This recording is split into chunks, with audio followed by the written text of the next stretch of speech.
played the wrong intro here video for us, but welcome to Best of the West. I am your host, Skyler Timmins. Uh, It's an abrupt start. yeah, nice and Is abrupt where we're start. We weren't planning on that, at. but You caught well, it. You caught us mid conversation discussing the difference between Microsoft Edge and Explorer, and now here we are. yeah, there we go. Hey, it works. But technical things aside, welcome to Best of the West, a National League West podcast here with Blake Street Banner. I'm your host, Skyler Timmins, joined here once again by Kenneth Weber, wearing his Avalanche hat. Things could have It's gone better last night. tis the season, but you know what? If you make it through this round one, you feel real good moving forward. And hey, as a Colorado sports fan, this is a fun time, man. Nuggets and Avs Yeah, and the Rockies. sure. Fun But for yeah, different go Avs. reasons. Go Avs, baby. But yeah, a lot to talk about in this one. We'll try and breeze through this, but it's been an interesting start to the season here for the National League West. A lot of good competition among 4 of the 5 teams in the division, all with really good odds. They've come out of the gate pretty strong. All have winning records, except for the Rockies, who are last in baseball and are currently, as of recording, losing to the Kansas City Royals. So, a lot to talk about, but it really boils down, Kenneth, to just surprises, both good and bad, that we wanted to talk about here in this episode. And no, just on that surface, the National League West, we've talked about before, just one of the best divisions in baseball this season, with the asterisks of the Rockies. Yeah. We spent a lot of time this offseason kind of handing out flowers and giving praise to 4/5 of this division because it was pretty easy to see how this would be a competitive playoff caliber team. Obviously, the Dodgers, that's the lowest of the floors, Mm-hmm. but regardless, you have 4 out of the 5 teams in this division that looked pretty strong, and they're showing it throughout the first month of the season. I think there were a few questions to ask with teams like the Giants and the Padres, but Mm-hmm. so far, the answers are definitely encouraging. And I think the rest of the National League should be pretty intimidated by this division overall, because at the very least, being on the road and playing at Coors is a difficult task for opposing teams. So I guess you can check all 5 boxes there. Yeah. And it really speaks to 4 of these 5 teams really made a concerted effort during the offseason to try and improve how they could or shuffle things around. And some of those big swings haven't hit quite yet, but you're confident in how things are coming out of the gate. It's good to come out of the gate strong at the start of the season. In the marathon, you don't want to flop on your face because it just sets you back so much. But all these guys, all these teams winning records, looking good. And we'll dive into just some of the good surprises and some of the bad surprises, particularly with concerning players here, because that's what the game's all about, Kenneth, is players. Yeah, and that's the one that's been the attention grabbers, the surprise performances or the guys who are waiting to come around. I don't feel like there's a whole lot of management talk to go into. The only real move that's happened so far occurred with the Rockies, so we can touch on that. But I don't think there's a lot of personnel that's really come to mind, Yeah. other than the drama that is the Padres ownership. But there's nothing really, no news stories of late about that.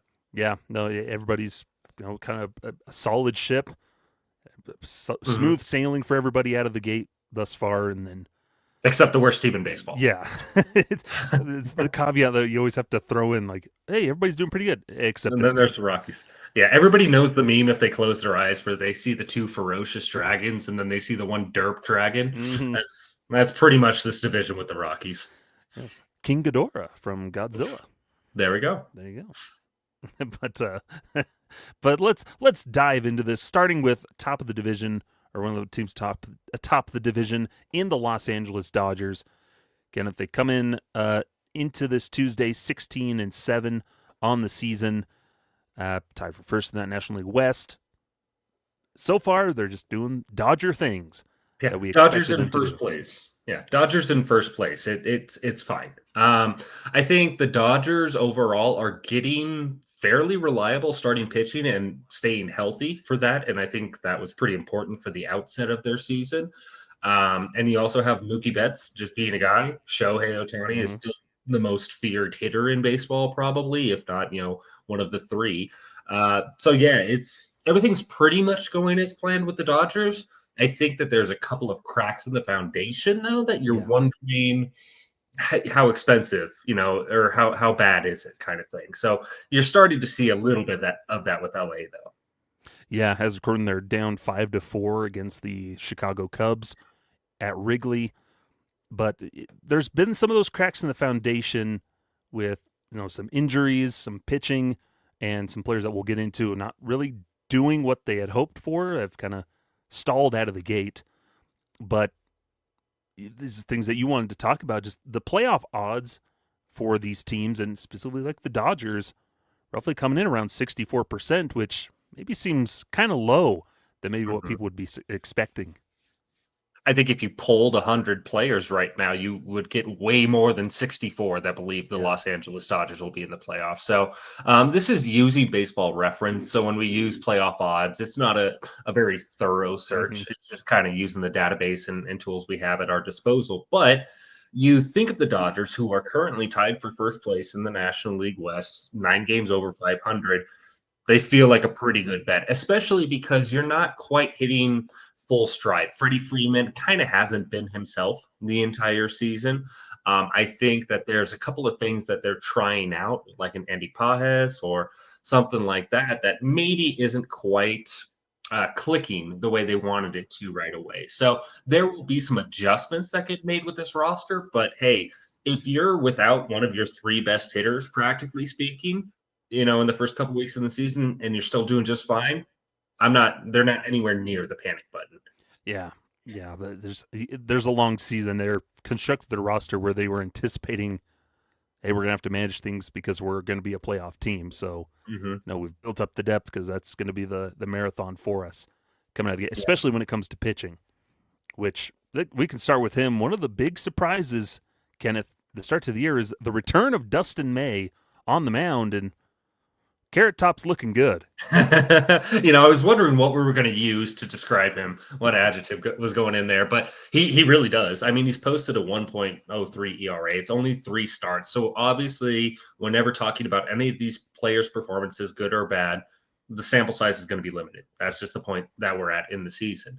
But for a guy that's really kind of fallen off the map and on the national attention Mm-hmm. over the past 2 years because of injuries, who boy does he look good. And of course, the Dodgers need that because it's the Dodgers. But no, seriously speaking, this was somebody that was being viewed as a homegrown product, somebody that could be an ace and kind of take over a Kershaw mantle type of thing.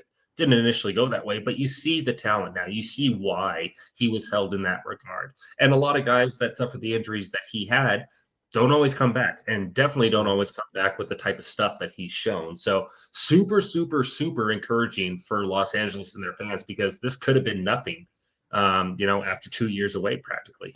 Yeah, and with a rotation that still had some question marks. They brought in all these big guns, but still question mark who's going to round it out. And Hmm. Dustin May's come in and done it. No, in his 4 starts this season, he's got around that. He's got that 1.06 ERA. He's looking good in April and everything. He's going deep into games. He's in 21 innings pitched. He's got 18 strikeouts, 8 walks. No, his one rough up was by the Chicago Cubs, who in that one wild game where they just pounded Yeah. pounded the Dodgers for runs. The No, but amount of Dodgers and Cubs highlights already this season, by the mhm. way, is kind of crazy to me. Like this is somehow a beginning of the season rivalry. I think is what Mhm. baseball is.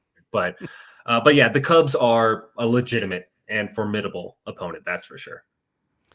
Yeah, so it's good to see that added Dustin May because with guys that are out and guys that maybe are struggling a little bit, Dustin May has been really good, and it helps to have some stability in that rotation.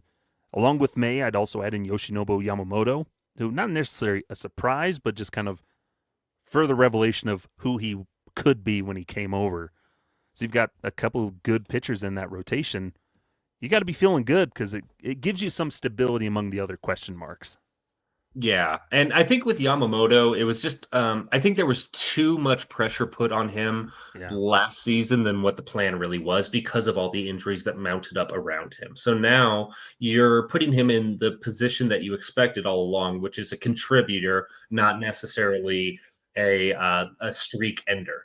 For Yeah. a lot of pieces, it was every fifth day, you got a chance to win. Yamamoto kind of fell into that last year with the depth of the starting pitch and injuries. But I think with Dustin May, another encouraging part too is this makes you feel better that Bobby Miller can come back, that Hmm. Gavin Stone can bounce back, that some of these other guys, because they have patched over some of their problems with a Blake Snell, with a Tyler Glass now, that the Dodgers certainly are not afraid to go out and acquire talent.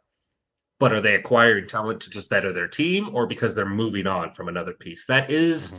context with a lot of Dodgers moves.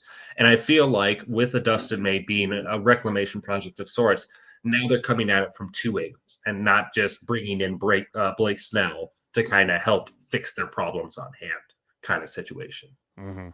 Yeah. No, and I like because then it takes off some of that pressure even on those prospects too and for the Dodgers of okay, Dustin May, he's performing. We don't need to rush anything. Okay, Bobby Miller, if we need to send him down, we can because we're okay with Dustin May and vice versa. They can cycle things out instead of feeling panicked of well now he's not working. Now who do we have to try and plug in? Oh, now he's not working. What do we do? So it takes some of that panic out of the front office of oh we can stick with this guy and that kind of allows these other guys to develop at the pace that we need them to, and we'll need them. We'll use them when we need them.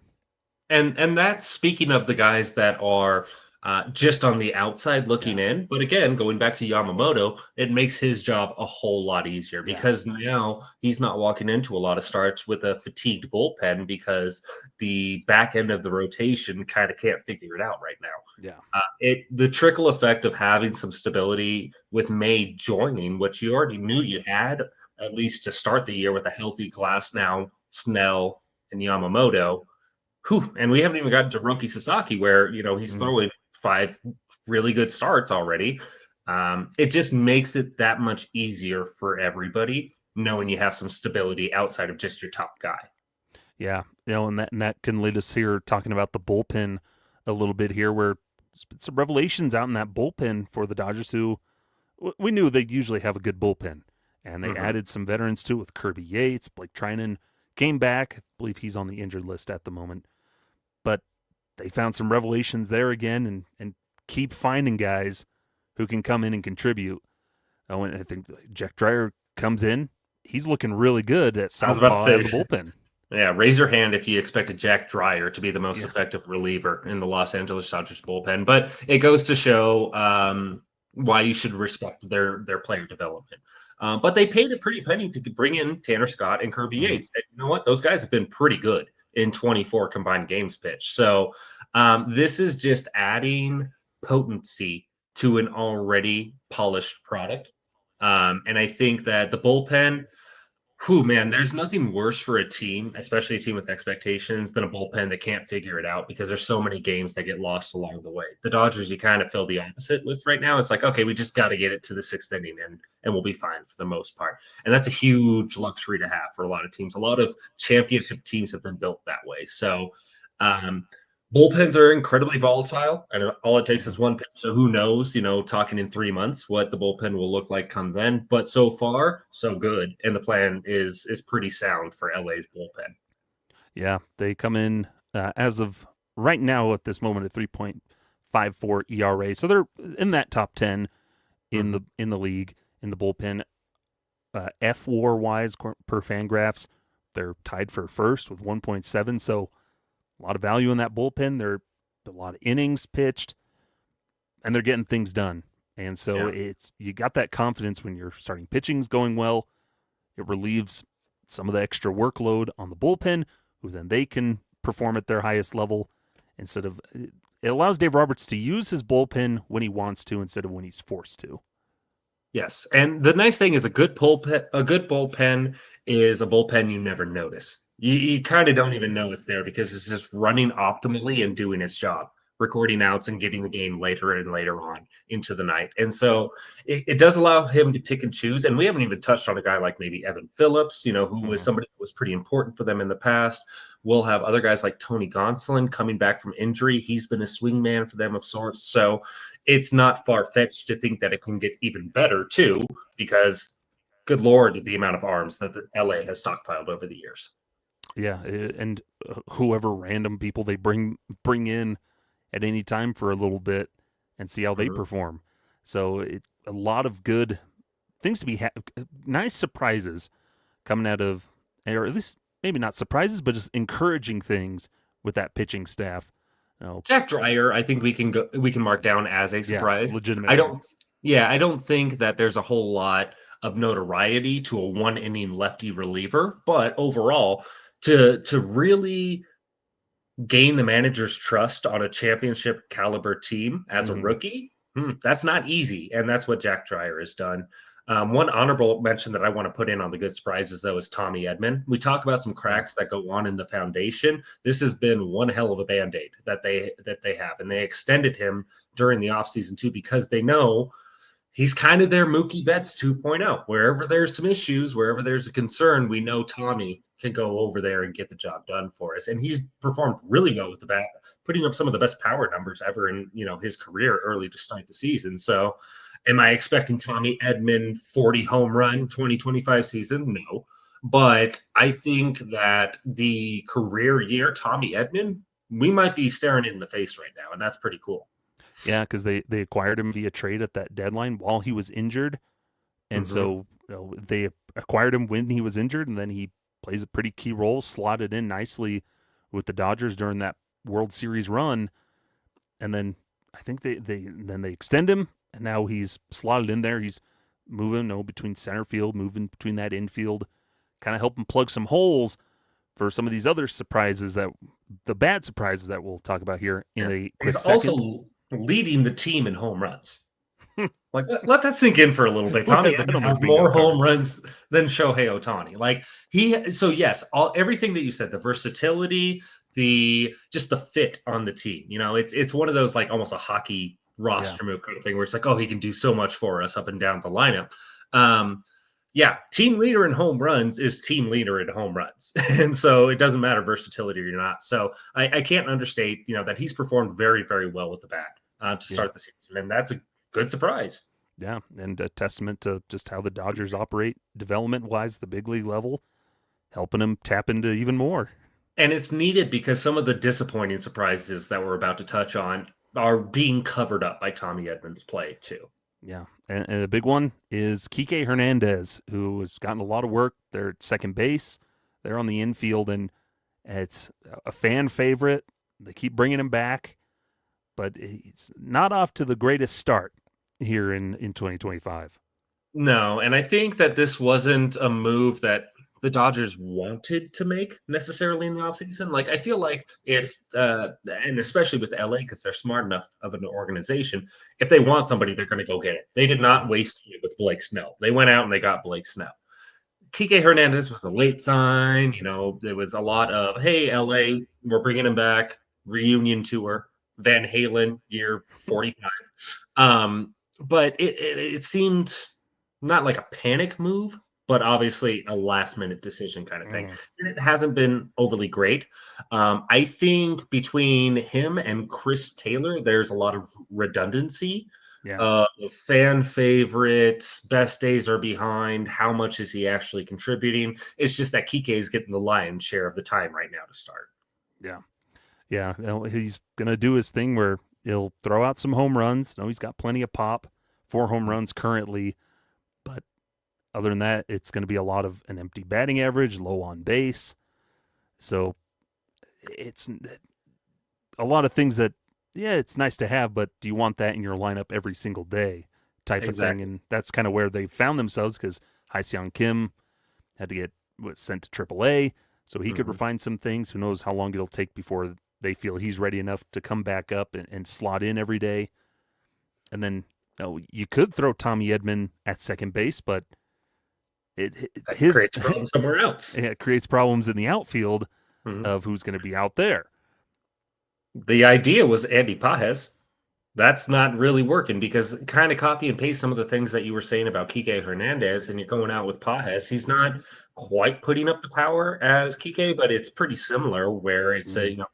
an empty 550 OPS, a little bit of pop here and there, but it's not a lot of getting on base the way you need it to. And if you're Los Angeles, you don't accept a 600 APS in your starting lineup. I think it's just as simple as that, because you've put in too much effort to this point to let some anchors exist within the lineup. So I think as the team gets a little bit more healthy, looking at Freeman, they can start moving some guys around a little bit more.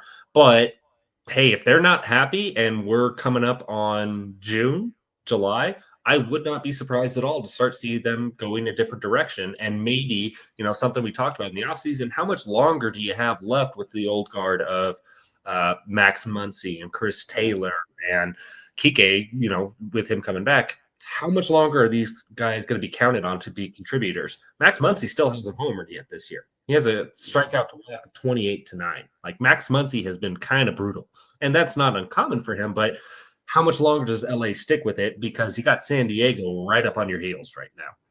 Yeah. No, and just looking at the box score, the lineup here in their game against the Cubs at the moment, that bottom third of the order, which is Muncy, Hernandez, and Pajes, it's kind of Oof. a black hole bottom of the order. None the highest average is a buck 88 by Muncy. Yeah. So And that's the guy who has the lowest batting average out of the three consistently every year. yeah. So they're not to be unexpected. Like Muncy, we kind of know how he is. He's kind of a boomer bust guy with elite like But the plate lows are discipline. getting But even lower. though, yeah, Those lows are getting lower with his age is the question. And at what point does it crater is the question. But yeah, you can't have a bottom 30-year lineup that is a black hole, as you said, and expect to win the World yeah, Series. Just can't. but Dodgers at the moment, they are, I believe, currently would be second in the division because the Padres did win today, Kenneth, Mm. You and you were on it faster than I was. the Dodgers are currently losing 7-4 in the top of the sixth to the Cubs. So we'll see how that changes by the end here. But Breaking news. yeah, but yeah, Dodgers, not a lot of surprises. They're in some good places. It'll be interesting what happens with some of those offensive players.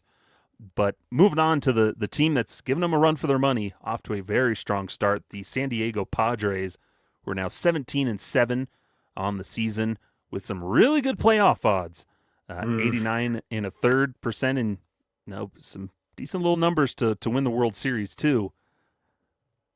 Yeah, the fact that they're kind of neck and neck with the Dodgers to this point, but there's a 20% disparity in the playoff odds, I just Mhm. find very odd, and inexplicable. But at the same time, the Padres have impressed you this year.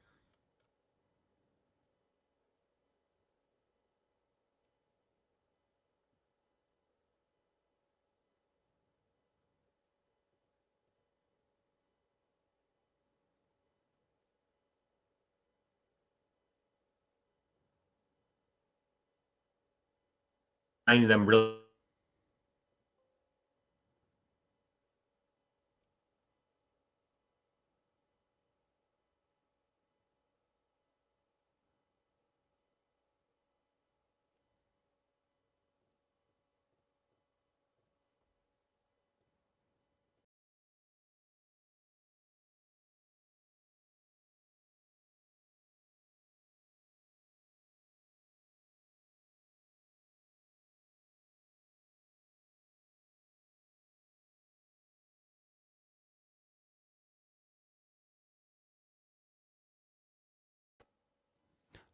Apologies there. I think we had a couple of media hiccups there. If folks are still hanging out there with us,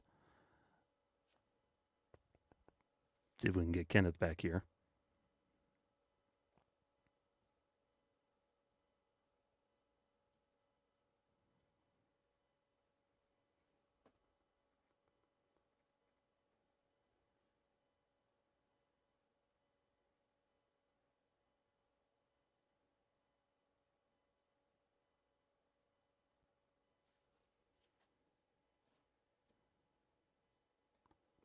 Looks like we might have lost Kenneth for a hot minute here. The joys of the internet. Yeah, talking about the Padres and whatnot.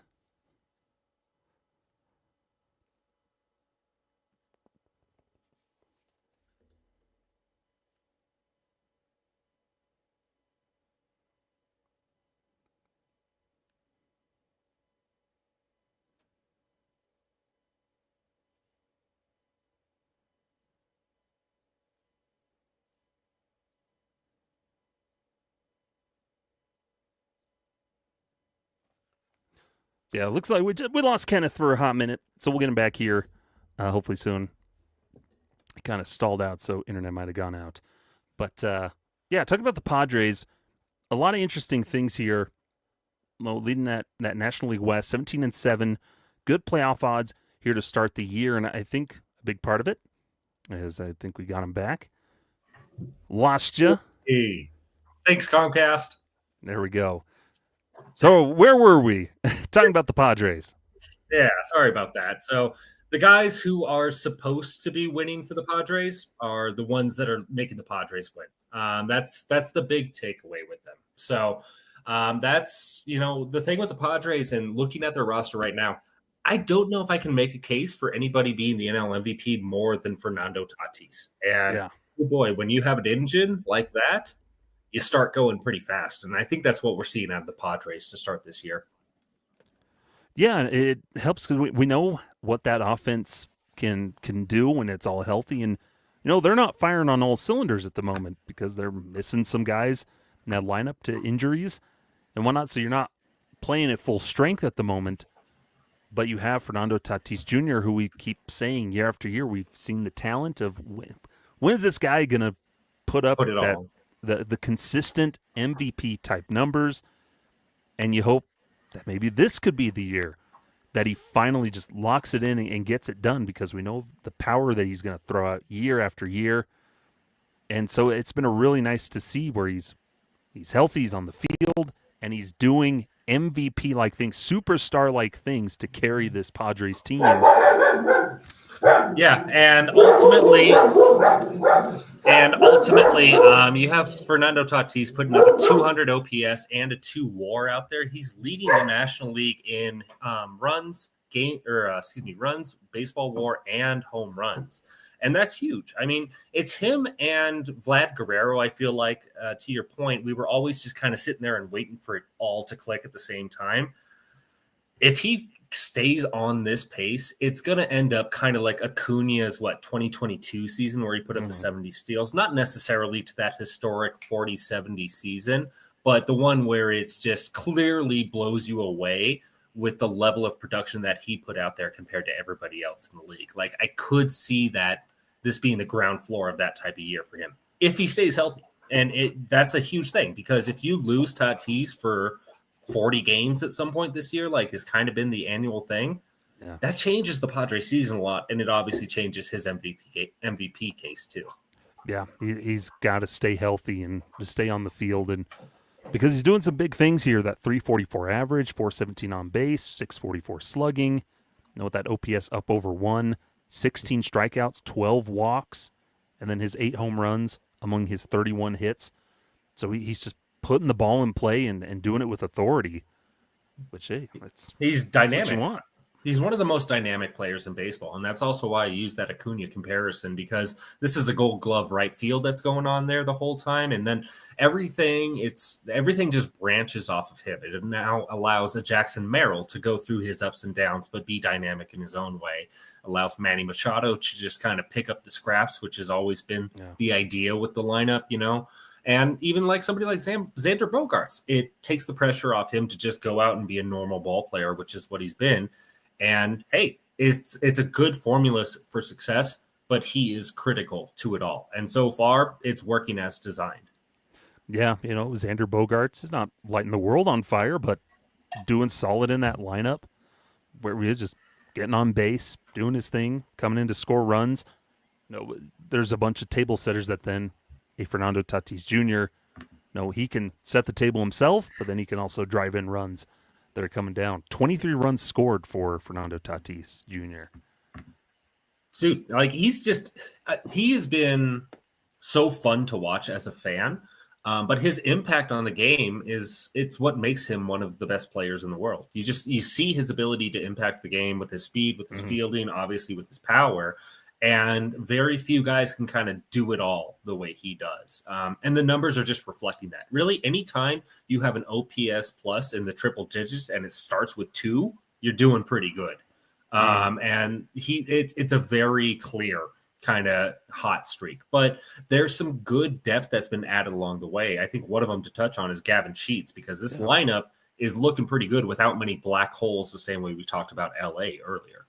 Yeah, Gavin Sheets, they sign him on a minor league contract, a non-roster invite to spring training, wins the job, and all of a sudden finds himself a pretty key piece in this lineup here to start the season when there's so many other injuries and question marks, where he finds himself, he's been mostly the DH, but he's popped up in left field. He's popped up at first base a little bit, but just enough where he's been that DH pretty much most of the time, and he's delivering.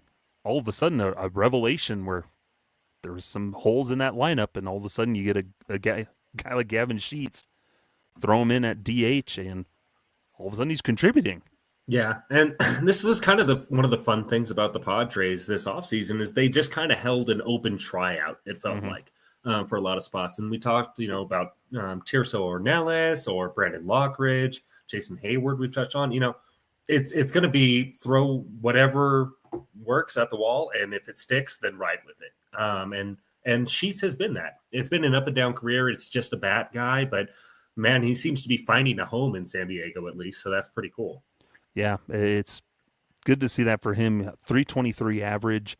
He's got an 889 OPS with the 3 home runs, 12 ribbies.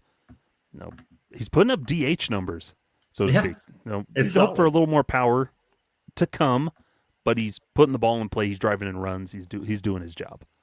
And I think people take that for granted with those positions. Yeah. First baseman, we talked a lot about Pete Alonso in the offseason. It's like, well, if you can get a thumper at first base, you expect to have that at that position. So get the guy to do it. A lot of people or a lot of organizations think they can do it on the cheap. This is a success story of that mentality, I think, a little bit. And it's needed because they didn't have a lot of room to make a lot of additions or improvements to the roster this offseason. So they had to shop small, and they had to be right with some of their picks. And so far, they're being rewarded with Gavin Sheets. And also on the pitching side, Nick Pivetta. Yeah. Another one of those, kind of one of their low-key signings. He was a pretty late one, but a multi-year deal for him. And all of a sudden, or just out of the boom, there he is out of the gate. Been one of their best starters in that rotation where he was brought in to be like the 3rd or 4th guy in that rotation. Yeah, and third and fourth behind 2 very well-established and respected aces. Yeah. So it's relative there. But Nick Pivetta was always kind of a tease when he was with Philadelphia and Boston, because you did see the flashes of that number 2 or possible top of the rotation guy. But the good came with the bad a lot of the time. And so far, it's just been the good. He's got a 1.57 ERA in 4 starts. And he's missing a lot of bats. He's controlling the base paths quite a bit. He's a very safe starter. And honestly, with some of the disappointment that you get from other spots in the rotation, Nick Pivetta only giving up 14 hits in 23 innings and posting a 1.57 ERA. That sure feels like a top of the rotation kind of guy. Yeah. He's gone at least 7 scoreless innings in 3 of his starts this season. His shortest start was when he gave up 3 runs on 6 hits in just 3 innings against the Chicago Cubs. What the heck are the Cubs doing? They're weird this year. This wild. Is the Cubs cast apparently tonight. But even that one. It's like, he had 3 walks. That was the biggest problem. But other than that, it's not a clunker of a start. Yeah, that's not an awful start. Yeah, no, he probably could have gone another inning or 2. And especially when you're comparing it to 7 scoreless, spruced around it too. So everything you could ask for and more is what Nick Pivetta has been. So it's shown like a good buy low investment. The problem is he's not doing it with the other horses. He's kind of supplementing Dylan Cease, who has been kind of butts so far to start the year. Yeah, which is a big one because I believe this is his final year of team control? This is the contract year. I mean, so this is a weird one because this is the good and bad for me. So on the bad, obviously, this is the ace. The price was so high, you worried about re-signing him. That's why his name was dangled out there in trade talks. Like, that's the whole situation with Dylan Cease in the offseason.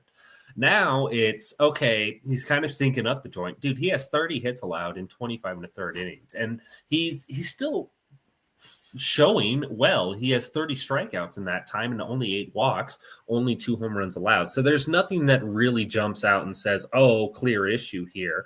If you dive into the pitch mix, I'm sure there's a little bit more, the pitch mix, excuse me. There's a little bit more that you can, pick at. But overall, he hasn't been very good. And so what do you do if you're San Diego now? The trade value is going down. Is the cost going down? But do you still want to secure him after going through this rough patch and him not being the same pitcher he was in 24? It complicates things a lot for a situation that was already kind of weird. Yeah. Because looking at his starts, he has the one real clunker. He gave up 9 runs in 4 innings against the Athletics. But then you look at the other starts, and it's just kind of laborious starts. They're not very efficient. He's got high pitch counts, in lasting just 5, maybe into the 6th inning. Hard to get deep into games. Yeah, the one that he has against Cleveland, sorry to interrupt, is the only one that really stands out as a true, top of the rotation performance. His other 4 have not been that. Yeah, and it's not that he's walking a bunch of people. He's getting his strikeouts. It's just giving up a lot of hits. Opponents are hitting 299 against him, or in April at least, and then the 235 in his one start in March. But for the most part this month, people are hitting about 300 again. He's got that 1.5 whip here in April, so he's just getting a lot of contact. He's not exactly missing the bats, maybe as consistently as, or getting the miss hits that perhaps maybe Dylan Cease used to get. That's what you came to expect. And that's honestly the standard that he set for himself last year, because, again, none of this trade speculation would have been occurring during the offseason if Dylan Cease wasn't awesome over the past couple of years. And so to see him take a step back, I think is pretty unexpected, obviously. But I think the degree in which he's taken a step back is what catches the eye the most. It's just the first month. You figure maybe there's something that's just going to come, turn around and he'll be just fine. But there is some reason for concern, I would say, if you're there right now. Biggest thing, 2024, that fastball usage was at 43%. He's dropped that down to 35%.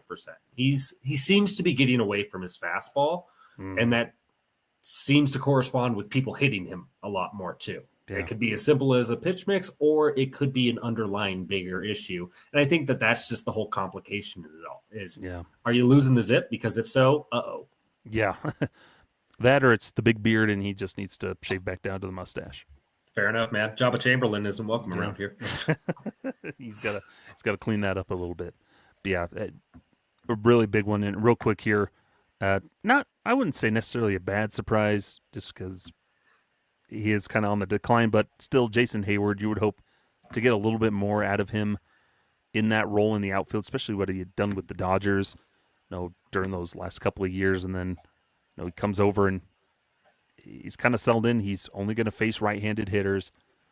He's still got Jason Hayward things he can do, but that outfield is just already getting into a little bit of trouble with Jackson Merrill on the injured list, and then other guys going on the injured list. They had to make a trade to bring in a center fielder and all this stuff. So, yeah, job security doesn't seem to be at a premium right now for Jason Hayward. And I think it is fair to have expected that his kind of second half career revival carried into San Diego. That was the hope. That said, I think that Jason Hayward is probably most appealing for his intangibles, for his leadership ability and his, a clubhouse guy, so to speak. So I think you're a little bit more content with Jason Hayward struggling out of the gate as opposed to a Brandon Lockridge. But that said, we circle back to the LA Dodgers. You don't accept a 550 OPS in your starting lineup and expect to win a World Series. And that's what you're facing with Hayward. So I think injuries are keeping him in the lineup. But at the end, you wondered how long do you stick with it if he's not doing the job. Oh, yeah, and I just realized he was put on the injured list a couple days ago due to left knee inflammation. So compounding the problems. Yeah, compound those problems, and then they brought up there's Ornelas finally up to replace him. I'd missed that. I knew it. Ornelas had been called up. I didn't realize that it had been because of Hayward, but Sure. still disappointing nonetheless. Yeah, and that's without Merrill, being in there too. So, like you said, the injuries are piling up. I think, without speaking of one specific player, that's one reason for concern with this team is, how much longer do you bend before you break, kind of thing. Yeah. Before it just stuff finally hits the fan. Yep. But how about the Giants though? Because you want to talk about things going kind of as well as possible. The Giants have been pretty good this year. Yeah, Giants coming in 15-8 on the season. Coming into this Tuesday, they're recording it early here on Wednesday here, Best of the West, because somebody has to go to a hockey game tomorrow. Go Avs. I would like to see Jamie Benn's career end in the next week or two. So, yeah, go Avs. There you go. But the Giants, who we talked about all offseason with Buster Posey taking over, didn't do a whole lot.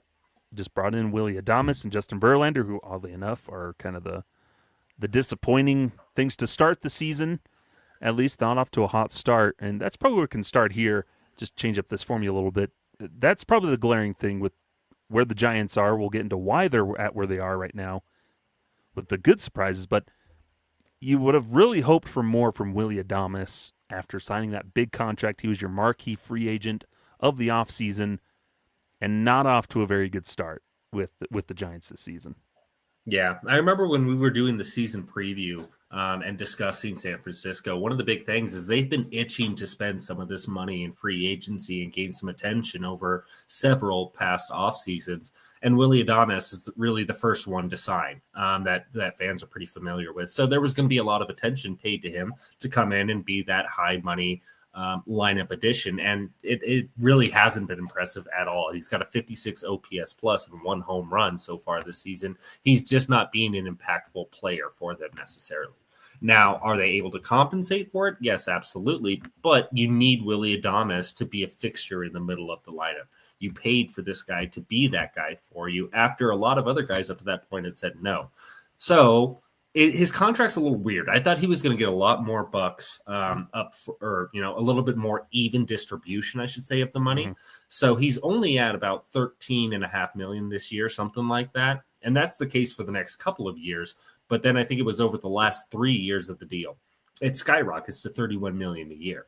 So one of the reasons for concern is to look at Detroit and Javier Baez.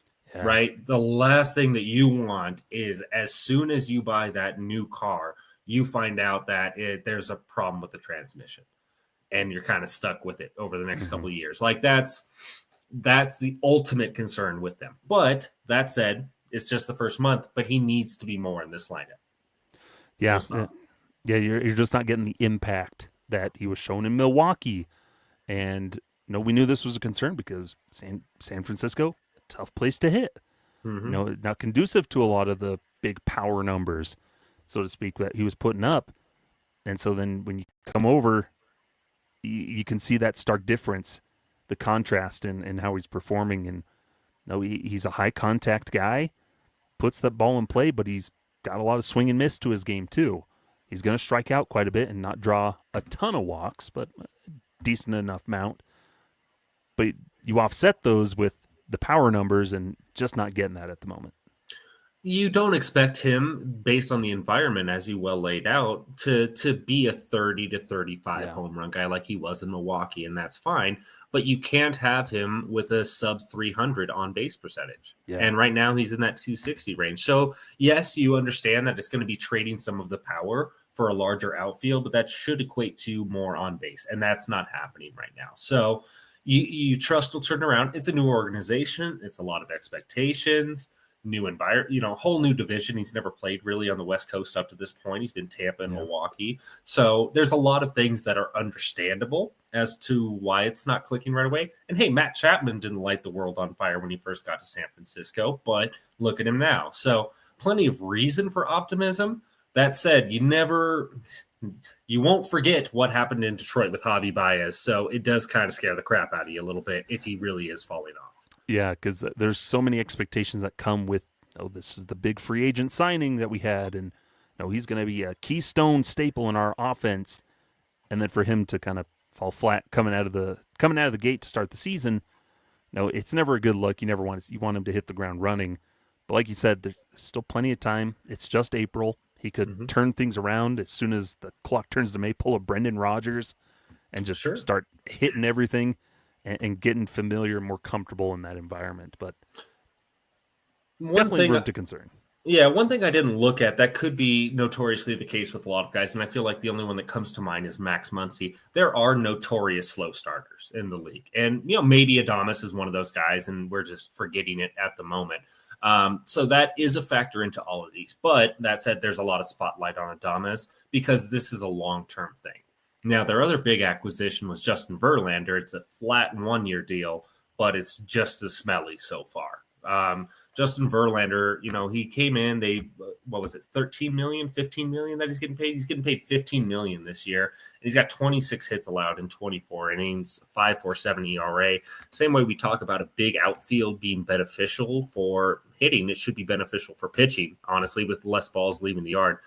Justin Verlander doesn't really look like he has it quite the same way that you hoped he would, when somebody like Robbie Ray is showing a lot better. So Verlander, I think there's a lot more real, genuine concerns about performance there.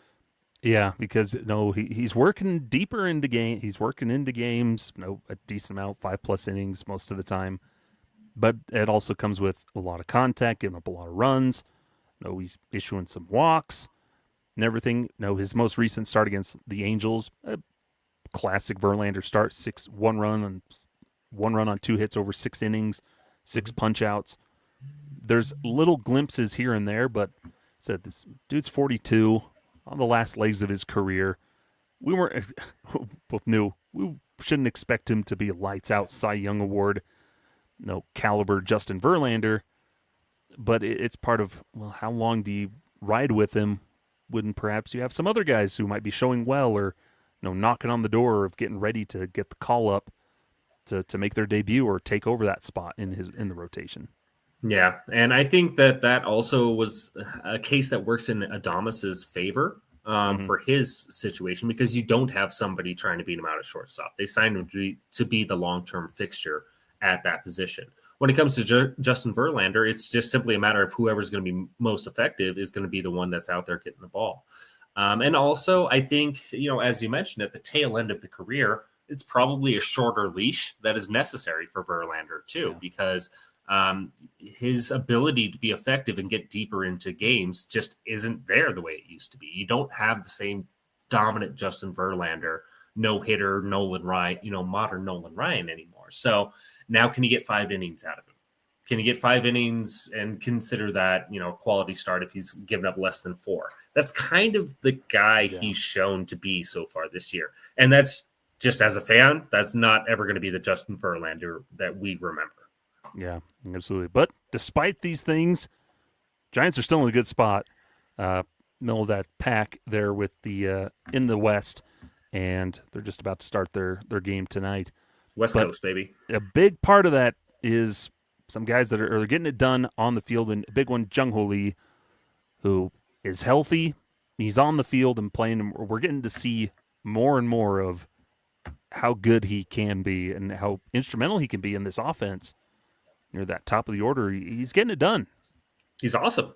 He's just been flat awesome. He's got a 600 slugging percentage, playing half of his games at Oracle Park. And one thing that really works to the benefit, we talk about this enormous outfield with there, he has 15 extra base hits of his 28 total hits. And most of them are coming through doubles and triples. And so he's a fascinating player, because I don't think we have too many guys that really develop into the extra base hit speed archetype. Most of them are just power only, or they're young guys that you expect the power to develop. Jung Ho Lee is just kind of what he is right now, and he's being pretty awesome. And we just didn't have the chance to see it last year. So this is big for them, because while Adames hasn't been the guy, Lee has stepped in and really been the anchor for this lineup. And we didn't really know what the Giants had on their hands with him. So maybe this is a long-term answer for the middle of their lineup, and we're seeing it develop in front of our eyes. Yeah, and he's still under contract for a couple more years. Now, at home, he's got his 6 6 extra base hits at Oracle Park, 4 doubles, 3 triples, or 4 doubles, 2 triples. But then on the road, he's got 6 doubles and 3 home runs. Oddly enough, 8 walks on the road, none at home. All of his walks. It's hard to fathom, but he's been fascinating to watch this year. I think he's somebody that's quietly taken the baseball national attention by storm a little bit to start the year, and it's fun.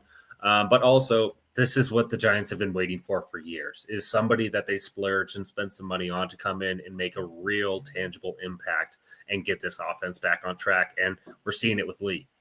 Yeah, he's closing in. He's only played 22 games.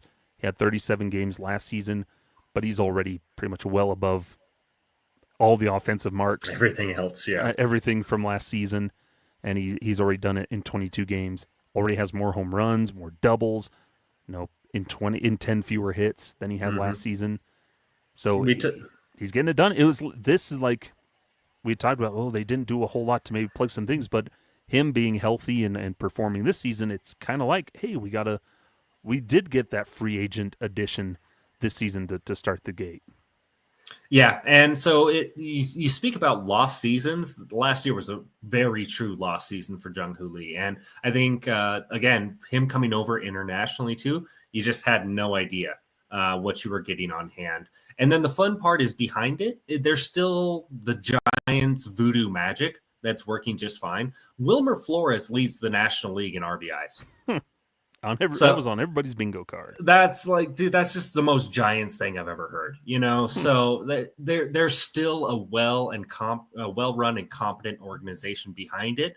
But hey, they paid for a star last year. He was hurt, but we're kind of seeing a star right now, and the rest of it is falling into place. So as a Giants fan, you feel pretty good now that some of this money is actually going and getting invested properly. Yeah, you're always going to get your weird, just out of nowhere. That's what Flores is doing at 33 years old. No, he's not your longtime fixture there, but somebody has to step up during the season.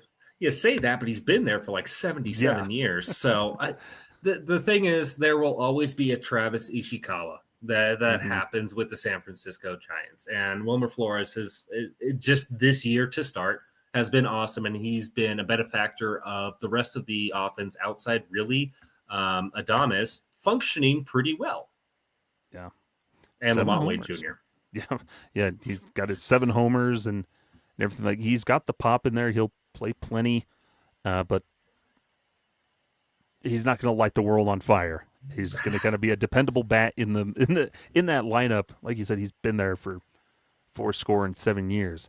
So it's we'll a weird see. one, but again, they do a very good job of putting their players in a position to succeed. And I think if you put Wilmer Flores on 29 other teams in baseball, most of them don't get the type of production that they do. And I think that's also true for like a Mike Yastrzemski, who's also having a really good year. Yeah. And then real quick, last one here, Tyler Fitzgerald, we'll touch on him. Saw a lot last year where he came out and kind of took Giants by storm. We're like, hey, is he middle infield answer? And so far, playing there, I believe he's second base with Adames there at short. But filling in, he's off to a good start this season. He's got that 318 average and 866 OPS. A couple of homers, 6 ribbies. Now, in total, he's got his 6 extra base hits of his 21 hits in 21 games. But nice surprise, again, that say that about a lot of guys with the offensively. They're not going to light the world on fire, just the nature of where they play, but those are really good numbers for a guy up the middle in that lineup. And ultimately he won the job over Marco Luciano. They hoped for the high-end guy, but instead they got the safe bet, and so far the safe bet is playing pretty similar to Tommy Edman kind of thing. So you got to be happy with that if you're San Francisco, because that's just another good contributing piece that goes into it. But Arizona, 4th place. So Arizona's been the most fascinating, the last winning team of the division, sitting 13-9, 4th place in the National League West, but with an 85% playoff odds. Skyler, how does 85% playoff odds in 4th place sound better than 64% playoff odds entering the day tied for 1st place? Explain that. I don't know. I don't know how odds and stuff work. It is odd. But one thing with Arizona heading into the season, just be fine in the first half. Yeah. right? They're fine. They're doing pretty good. Don't suck was I believe the goal of this first half. And no, we've talked about before the Corbin Carrolls, the Josh Naylors. These big name guys are doing their job, but it's the supporting cast offensively and then pitching wise they're keeping them afloat. And I think the big one here that we need to talk about, Pavin Smith. Yes. Kind of their primary DH, play some outfield, play some first base. He mixes around in there, but a lot of DH. He's doing really good. Like coming out of the gate, we have talked about. You had mentioned this. This felt like a prove it year for Pavin Smith. The door's open. Christian Walker's gone. Jock Peterson's gone. You're the guy. You and Randall Gritchick are going to fill in as our DH, and Pavin Smith is making the most of the opportunity. Yeah. When the Diamondbacks really needed it. He's got a 382 batting average. He's leading baseball in hitting. Again, the bingo card, nobody expects it. But the thing with Pavin Smith is it looks like he's kind of finally figuring it out. And it's not a completely out of nowhere guy. This is a former 7th overall pick. This is somebody that was very highly regarded coming out of Virginia. It just took a long time for a professional hitter to develop. But very, very early. And the success that he's having right now is sticking out way more than what his career track record has shown. That said, you saw big strides happen with him last year, and I think that this is a carryover from that. For the very deepest of cuts, he's given me major Chad Tracy vibes for anybody that's watched the Arizona Diamondbacks for a long period of time. And this is, dude, it's somebody that can now be another scary piece in this lineup, and that's big for Arizona. Yeah, no, you needed somebody to step up. I think with the subtractions of that offense, we're wondering, well, who's going to step in? We lost Ketel Marte, that's another big one, and no, Pavin Smith is making that his own and giving the Diamondbacks reason to not keep him out of the lineup.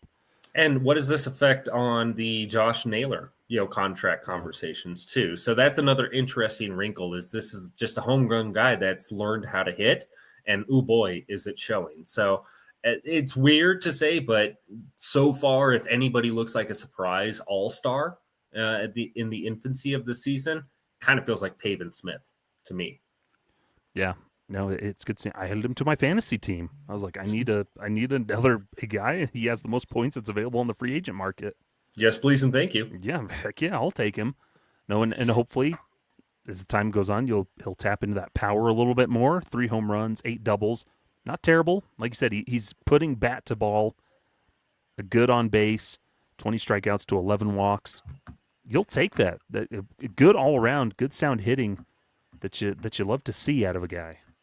Yeah, and it's being done across multiple dimensions where ball in play, but also being able to draw walks. He's got 11 walks to 20 strikeouts. And when he is being able to put the ball in play, he's having a heck of an impact with 11 extra base hits out of 21. So you wonder how the league is going to adjust and what effect that's going to have, because you don't expect him to be an 1100 OPS guy.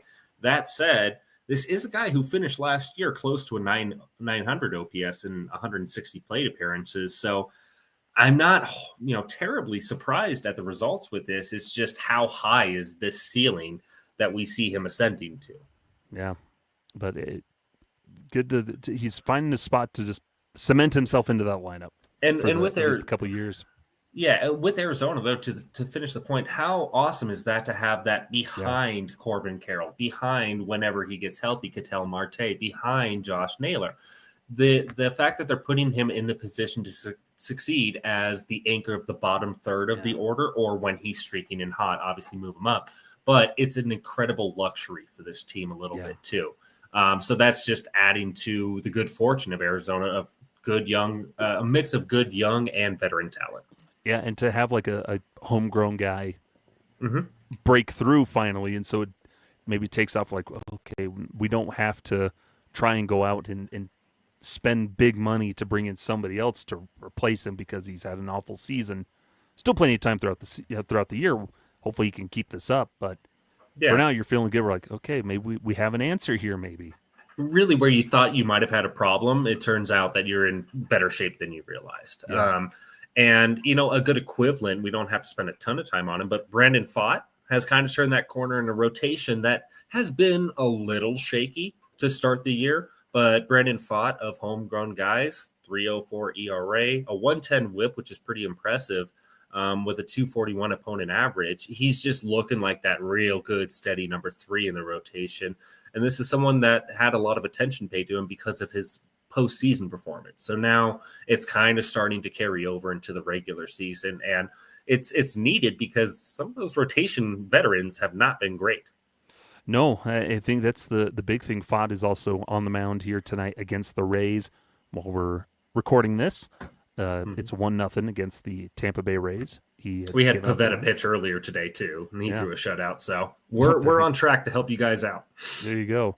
But yeah, but it's good because you have a guy who can step in. He showed what he could do during that one playoff run to the World Series.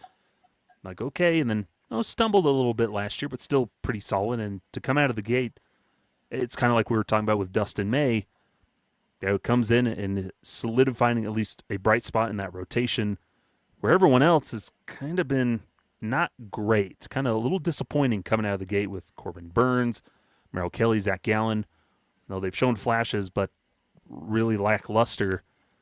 So to have Brandon Pfaadt be the guy that's doing good, carrying it, that's a good surprise, but it's also the bad surprise on the other side of that coin where your other guys aren't doing well. Sure, because you paid $30 million to Corbin Burns to be that guy. You assume Burns is going to be fine. You assume to a lesser degree that Zach Gallen is going to be fine, and I think to a slightly less degree than that, Merrill Kelly. But so far, they've all just been kind of average. And really, as long as one of them comes out, preferably Burns, because that's a lot of money, but as long as one of them comes out and asserts himself ahead of Pfaadt, they're still on track. They're still on schedule. So plenty of time. I'm not overly concerned about that, but you can't look at the rotation outside of Pfaadt and be overly impressed so far. Yeah. It's the disappointment where you figured that should have been one of their strong suits. Yeah. Plenty of time coming into the season, but yeah, it's only April. Plenty of time for them to turn around, but we say that when Zach Gallen went out in the second start of the season and struck out like 14 in 5 innings. So it's still there. It will come. I think a lot of people have a lot of confidence that the pitching will come around with Arizona. Yeah, and probably could part of it be too, where new pitching coach and stuff this year. There's a no regime in there because the other guy went out to Pittsburgh. So you see how maybe there's just maybe that difference there in the changing of the guard where it's working for Brandon Pfaadt, but it maybe hasn't meshed quite well with some of the more established guys. Yeah, I guess my only counter argument to that is on the bullpen side. You have Jalen Beeks and Shelby Miller having virtually career years to start so far, and they seem to be doing okay with the new system. So there is something to that, and I do expect that everybody will get on the same page. But there were some red flags with Gallen and Kelly last year. So that's my only real reason for pause. Burns, I'm not overly concerned about. Is Burns always going to be worth his contract? Probably not, but that's a different story. Zach Gallen and Merrill Kelly have been the stalwarts and the backbone of this rotation for a very long period of time, and there's a lot of miles on those tires. So how much does the regression hit them? Has it already started? How deep into the process are we? Is it just, a blip in the radar? Those are the questions that I'm starting to have, which I think are valid ones. But overall, they're still in very good shape. Mm-hmm. Yeah. I think like we mentioned, with the Diamondbacks, it's just don't suck in this first half. It's like at least just tread water, play well enough, be slightly above 500 if you just can. Just be 500 even. Yeah. 500 or better. Yeah, what is this, a 515 win percentage, something like that? Carry that to the All-Star break, and then do your Arizona things, and things will be just fine. Yeah, but it's just good to see them that they're hanging in there, and hopefully they can heat up as the months go on and get into that better position where then your starting rotation is. Corbin Burns is looking like that Cy Young. He's throwing up bullets and throwing up goose eggs, and the rest of that rotation picks it up even more, so then it's not all on Brandon Pfaadt, where we're not in mid-June and saying, wow, Brandon Pfaadt, he's really the only good one in that rotation. Thank God for Brandon Pfaadt. Yeah. Like It's you don't want to have those conversations where you're just focusing on one guy. You want multiple guys in that rotation really starting to hit their strides. And Eduardo Rodriguez has been decent as well behind it too. So they do have a little bit more depth on there as well. They just kind of need somebody to break through and become the ace, which again, it has to be Burns because that's where the money is going. But overall, Brandon Pfaadt is kind of steadying the ship while everybody else is figuring it out in the rotation. Yeah. So we'll see, but a lot of good stuff to like out in the desert in Arizona. 13-9 as of right now while recording, but they're hanging in there. They got a winning record. That's better than some other teams. Better than specifically one other team in the division, the Colorado Rockies, who are sporting heading into Tuesday, 4-17 record, last place in Major League Baseball. Their playoff odds are below 0.1%. So you're saying there's a chance. Exactly. The amount of stench that's been on this team right now has just been very, very difficult for Rockies fans. And right now, their two best players are out of the lineup with Brenton Doyle and Ezekiel Tovar. And so it's just kind of making matters worse a little bit. Whew, boy, on the good side, Skyler, what is there? Not a lot. It's the concept that they are having to play some of their younger players. That's probably the biggest positive surprise, but it kind of gets confusing or annoying because you can tell it wasn't their intentions at this point in time because of the injuries, like you mentioned. Tyro Estrada was supposed to be your starting second baseman. You were hoping Chris Bryant would be return to form, but turns out he has a degenerative back disease that is not going to make his life very fun, and he's out for who knows how long. Yeah. There's so many things you're like, this is not, I'm sure, what they planned for, but there are some bright spots among some of those young guys playing, but oddly enough, it's a couple of the newer guys that they brought in, experienced players. Kyle Farmer, bless his soul, he's been he's been something. If you could only watch Kyle Farmer and look at his stats, you're like, hey, hopefully this team's doing pretty good. Yeah. But it's the fact that, like we just mentioned with the Diamondbacks, the fact that Kyle Farmer is carrying your offense most of the time. Bad surprise. Good, bad news on that part. Good for Kyle Farmer though. Sure, he's looked good. Yeah, and Kyle Farmer right now, he is providing some actual thump in the lineup. It's not overly impressive. It's a 306, 343, 452 slash line. It's been fine for somebody that wasn't really expected for anything more than a bench role. With Tyro Estrada going down, it opened the door for Adeo Amador to come in and be that young guy that asserted himself into the lineup. Ultimately, Zach Veen has kind of been more the one that's gotten the fans excited on the offensive side, at least, of the young guy coming up. So Kyle Farmer has just come in and been the veteran that they expected at second base, just not that specific veteran they expected to be the guy there. How long that lasts, that's hard to say. But I have a very interesting nugget from a column that I just posted. It was in the comments board.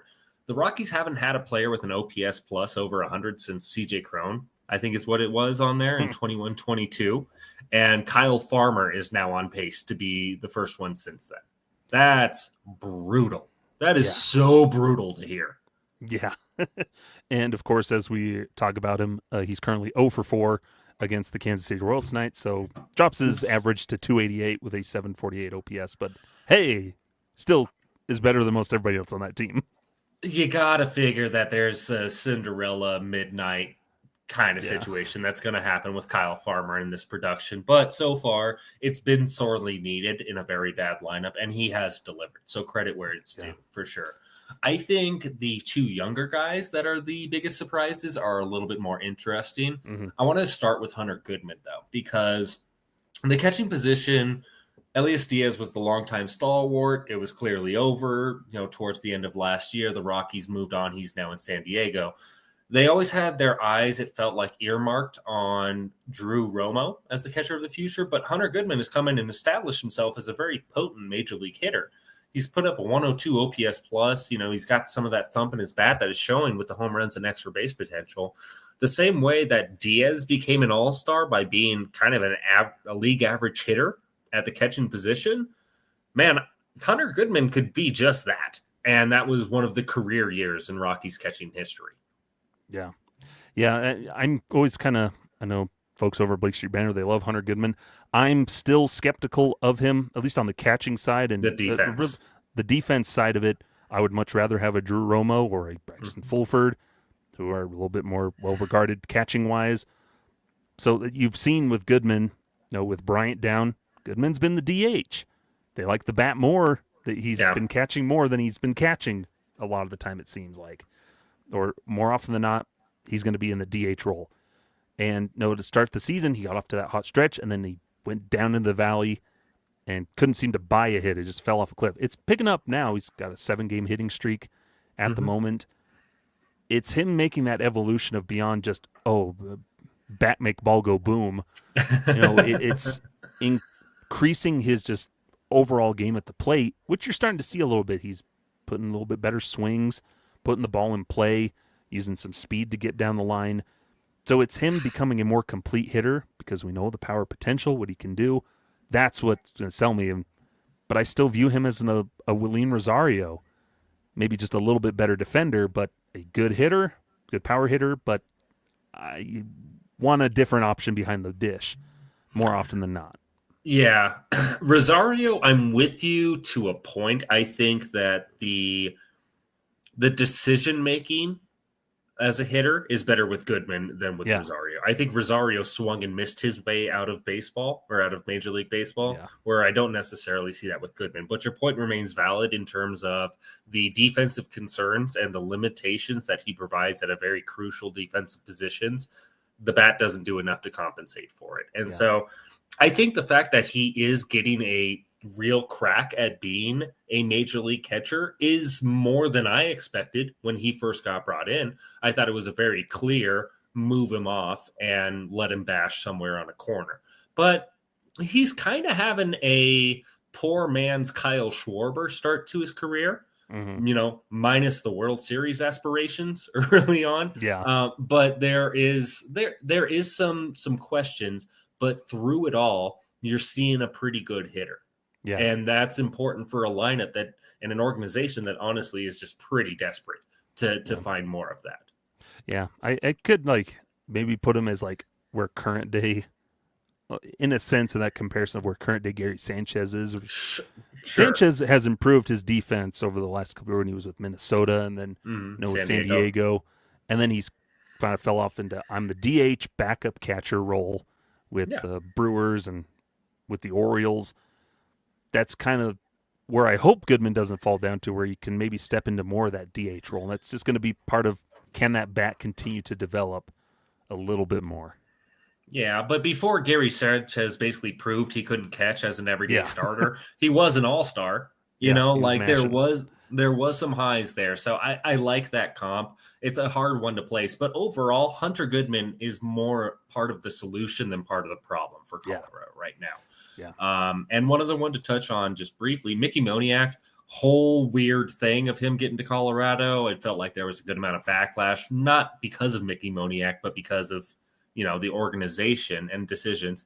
He's been pretty good for him. Honestly, adding Mickey Moniak to this team, he's got a 558 slugging percentage. So this was somebody that was having a hard time really making much of an impact in lineups when he was there. Started figuring out with the Angels a little bit, but wasn't enough to make an Angels roster that, again, has been desperate to add whatever talent they can around Mike Trout. Maybe he's finding a home in Colorado, and that's something for a guy that was a former first overall pick. So Moniak has been a pleasant surprise for me. Yeah, and especially in the absence of the unfortunate having to be placed on the bereavement list for Brenton Doyle, he stepped in and pulled his weight and picked up some of the slack that you're missing without Brenton Doyle in that lineup. He's had some key hits. He's got some of that thump. He's a good outfielder, got some speed. So he checks a lot of boxes, and you're like, yeah, I'm okay with him here. He's pulling his weight. That's what you want with a lot of these guys. He's pulling his weight. Exactly. And one other thing, there's a void that's been left ever since Nolan Jones, just wasn't the same 2020 guy that he was in 2023. And so Moniak doesn't make you feel quite as bad of losing to Nolan Jones. Yeah, so good for old Mickey. And there's always that connection of he was a guy the Rockies have been interested in. They almost traded for him. That when he got traded to the Angels, the Rockies had been interested in him. Yep, and they always love their old guys. But on the other side, I mean, the bad, we don't have to get too much into it, but Chris Bryant at this point just announced that he needs a backiotomy, and that's where it is. And the numbers are brutal. I don't know. At this point, this is always going to be what wears down this organization and this fan base. Yeah. Yeah, you feel for the guy with what he's dealing with health-wise, but at some point you have to wonder, like, is it time to just – and it'll be a tough decision for him to, like, just hang it up. Sure. But, yeah, you hate to see it, but we've come to expect it where even when he's on the field, not really contributing. Yeah, but you can't talk about the Rockies and talk about bad without Chris Bryant. One, though, that I think is worth touching on and maybe where we want to finish on it. Yeah. Michael Toglia was supposed to be the dude this year. He's sub 500 on the OPS, and his walk to strikeout is 35-2. That is oof.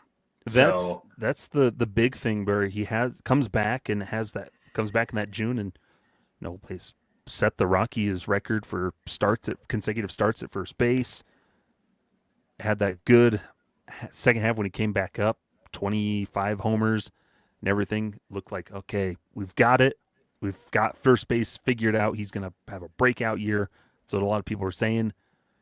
And it's just not worked. He's regressed back to bad old habits where the timing is off at the plate. He just unfortunately looks lost, where he's just swinging at a lot of things. He's watching pitches go by that he shouldn't.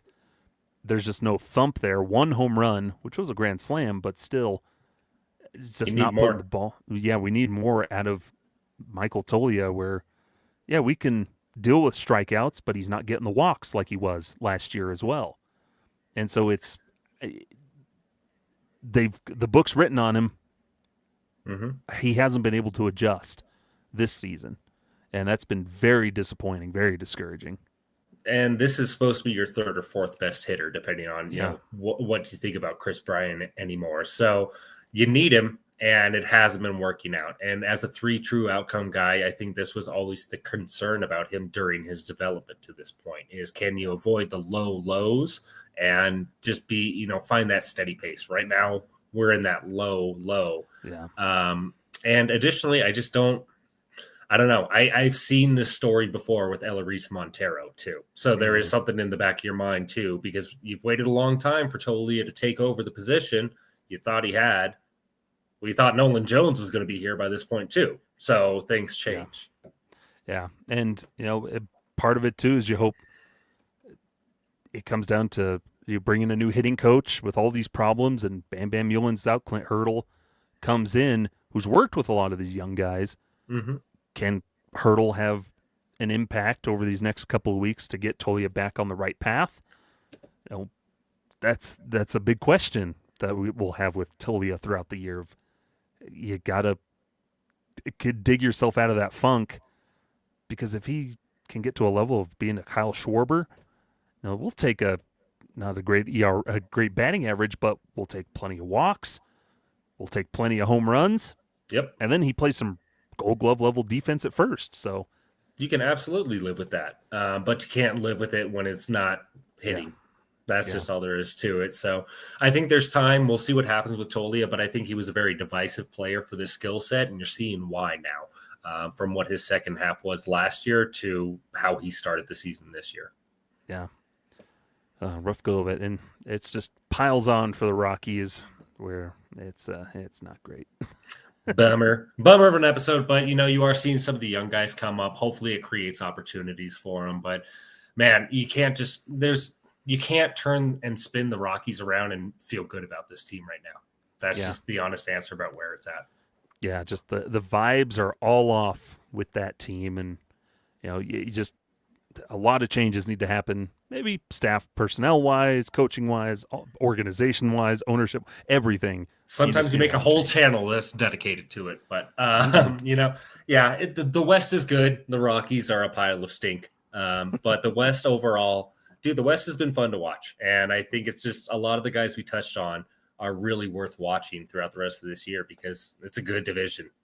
Yeah, it's there's going to be at least 2 playoff teams out of this division this year, and heck, you could see 3. I think we've mentioned that before, where there's a scenario where you could see 3 teams coming out of this division. It's not hard to imagine at all. Not hard to imagine at all, especially with the way this has started. The question is, which team is on the outside looking in between the Giants, Diamondbacks, Padres, and Dodgers? Probably not the Dodgers, but of those 3, which one do you think is on the outside looking in? That's what's worth watching for the rest of the year. Yeah, it makes the game more fun. Absolutely. But that'll do it here for this edition of Best of the West. Appreciate folks tuning in, whether live or later on.